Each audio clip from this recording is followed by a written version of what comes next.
Vay. Asla ağaç ot asla. Qaysi kuni bexastalık qilib ko'ngillarni ag'artib qo'ydi. Mamining namaqulliq cheyim bo'lsin. Adamga chiqashtirasam, adamdek chiqimizda xapilmamda.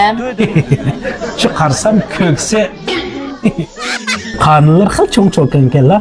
Shu o'ylashmaylam deb qo'yibdimi?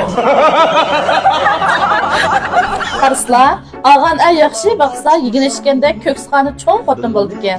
Bu hamma qiz cho'kanlar buyg'it erkaksin och qilib deyib kellar. O, shpita adamchilik. Çak. Otasa. Çak qo'yib o'tasizlar.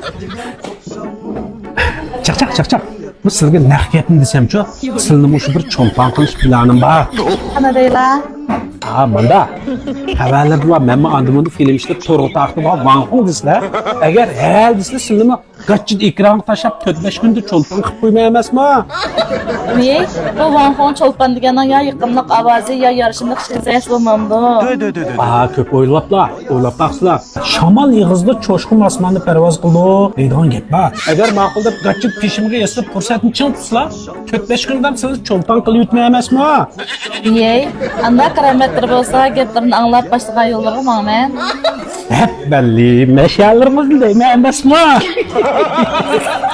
Ağzımni buzitma anasini yo'qaslar.